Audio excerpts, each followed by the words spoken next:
நமக்கு ஒன்று நடக்கலைன்னா உடனே கடவுளை நிந்திப்போம். அது மாதிரி அவங்களுக்கு தான் இந்த பதிவு. ஹாய், வணக்கம். நான் உங்கள் யோகா பாமா நந்தகோபால் பேசுகிறேன். அனைவரும் சிறப்பாக இருக்கிறீர்களா? அனைவரும் மிகவும் சிறப்பாக இருப்பீர்கள். நம்ம ஏதாவது ஒன்றுன்னா கடவுள் நம்ம உங்களுக்கு எதை கொடுக்குறாங்களோ யாராலையும் தடுக்கவும் முடியாது. சில நேரங்கள் கடவுள் நமக்கு சோதனை கொடுத்தால் நாம் உடனே கடவுள் பார்வை உள்ளது என்று தான் நம்ம அர்த்தம் வச்சுக்கணும். நாம் தாங்கும் அளவுக்கு தான் சோதனைகளும் கொடுப்பார்.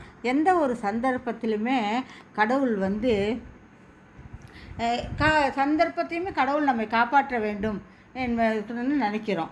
அது செய்வார். நமக்கு ஒன்று நடக்கவில்லைன்னா உடனே என்ன சொல்லுவோம்? கடவுளை திட்டுவோம். பாரு, கடவுள் கண்ணு இல்லை, என்னென்னமோ திட்டுவோம் நம்ம என்பதெல்லாம் கூடாது. நமக்கு இது தேவையற்றதாகவும் இருக்கலாம். அதை விட நல்லது நடக்கும் என்ற நம்பிக்கையால் இறைபக்தியுடன் இருங்க. இதை பற்றித்தான் ஒரு சின்ன கதையுடன் ஒரு அலசல். புரிகிறதா? ஒரு கப்பல் கடலில் பயணித்து கொண்டே இருக்குது. திடீர்னு ஒரு புயல் காற்று, ஒரு இடத்துலேருந்து ஒரு இடத்துக்கு போகிறதுக்கு மக்கள் எல்லாம் போகிறாங்க.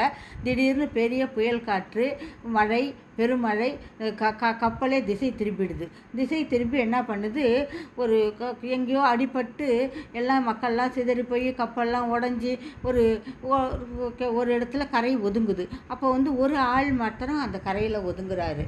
அப்போ தான் அவர் என்ன பண்ணுறாரு? மெதுவாக அந்த தீவில் என்ன பண்ணுறாரு? ஏறி உட்கார்ந்த உடனே அந்த கப்பல்லேருந்து சில பொருட்கள், இவனுடைய பொருட்கள், உடைமைகள், அந்த கப்பலோட கட்டையெல்லாம் எடுத்து கொண்டாந்து மேலே போட்டுட்டு அந்த தீவில் கொஞ்சம் நேரம் யோசனை பண்ணிக்கிட்டே உட்காந்துருக்கான். ஐயோ, கடவுளே, நான் எப்படி ஊருக்கு போவேன்? இந்த இடம் கூட எனக்கு என்னன்னு தெரியல. குழந்தை, மனைவிகளெல்லாம் நான் என்னால் பார்க்க முடியுமா? பார்க்க வழி செய் என்று பிரார்த்தனை செய்து கொண்டே இருந்தான். பின்பு அந்த கரையில் ஒதுங்கி இருக்கிற இதெல்லாம் வச்சு அவனுக்கு இருக்கணுமே கொஞ்ச நாள். அந்த பக்கம் எதுவுமே கப்பல் போக்குவரத்து வருமானு தெரியல. அந்த தீவு பக்கம் எந்த ஒரு அரவமே இல்லை. அனைத்தும் ஒரே இதாக இருக்குது. அதனால் இவன் என்ன பண்ணுறான்? அங்கே இருக்கிற கட்டையெல்லாம் வச்சு ஒரு துணி இதெல்லாம் இது பண்ணி ஒரு சின்ன குடிசை மாதிரி போட்டுக்கிட்டு அங்கே இருக்கான். அங்கே இருக்கிறப்ப அவன் டெய்லி உணவு வேணும் இல்லையா? அதை இந்த தீவில் இருந்துக்கிட்டு போய் அங்கேருந்து பக்கத்தில் இருக்கிற இடத்துல போய் ஏதாவது பழங்கள் கிடைச்சா சாப்பிட்டுக்கிட்டு இப்படியே இருந்துக்கிட்டு இருக்கான். ஆனால் அங்கே ஒரு கப்பல் வருவதுக்கு கூட அறிகுறியே இல்லை. இப்படியே காலம் போய்கிட்டே இருந்துச்சா, ஒரு நாள் என்ன பண்ணால் இவன் உணவுக்காக கொஞ்சம் இடத்துல போகிறான். போயிட்டு திரும்பி கொஞ்சம் தூரம் பார்க்குறப்ப இவன் இருந்த இடம் புகை மண்டலமாக எரியுது. இவன் ஐயோ, நான் இந்த இறைவா, உனக்கு என்ன கண்ணு கூட இல்லையா? நான் இந்த ஒரு இடம் தானே என்னோடய இடுப்பிடத்துக்காக நான் கட்டி வச்சுருந்தேன், அதையும் நீ புகை மண்டலம் இப்படி எரிஞ்சிக்கிட்டு இருக்க, என்னன்னே புரியலையே சொல்லி எனக்கு போகிற வழியும் தெரியல, ஏன் இப்படி பண்ணிட்ட, என்னை சோதிக்கிறான்ட்டு மனம் விரும்பி புலம்பிக்கிட்டே இருக்கான். புலம்பிக்கிட்டே இருந்துட்டு சிறிது நேரம் கழித்து பார்த்துக்கிறப்ப ஒரு சத்தம், கப்பல் வர்ற சத்தம் மாதிரி கேட்குது. நிமிர்ந்து பார்த்தால் என்ன ஆச்சரியம், ஒரு கப்பல் இவன் தீவை நோக்கி வந்துக்கிட்டே இருக்குது. அதுலேருந்து சிப்பாய்கள் இவனை இது பண்ணி அவனை அழைச்சி அந்த கப்பலில் இவனை அழைச்சிக்கிட்டு போகிறாங்க.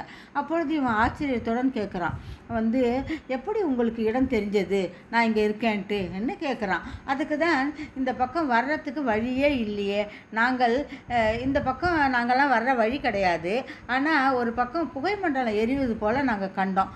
சரி, ஏதோ மக்கள் உதவிக்கு போல் இது பண்ணுறாங்க, நெருப்பு இது பண்ணுறாங்கன்னு சொல்லி அதுதான் எரிகிறதுன்ட்டு இந்த பக்கம் கப்பலை செலுத்தினோம், நல்ல வேளை உங்களை காப்பாற்றினோம் என்று கூறினார்கள். இப்பொழுது இவன், ஐயோ, இருக்கும் இடத்தையும் எரிய விட்டு விட்டாயே என்று இறைவனை நிந்தித்தேனே, அதுவும் நன்மைக்கு தான் நடத்தியுள்ளான் என புலம்பினான். இப்படி தாங்க நம்ம பலரும் நமக்கு நடக்கலைன்னா உடனே இறைவனை திட்ட ஆரம்பிச்சிடுவோம். எது நல்லது கெட்டதுங்கிறது நமக்கு தெரியாது. ஆனால் நடப்பது எல்லாமே நல்லதுக்குன்னு நினச்சிக்கிட்டு நம்ம முயற்சியுடன் நடந்தோன்னே கடவுள் என்றைக்குமே நமக்கு துணை இருப்பார். எதுவுமே நல்லதாகவே நடக்கும், எல்லாம் நன்மைக்கே. புரிகிறதா? நன்றி, வணக்கம்.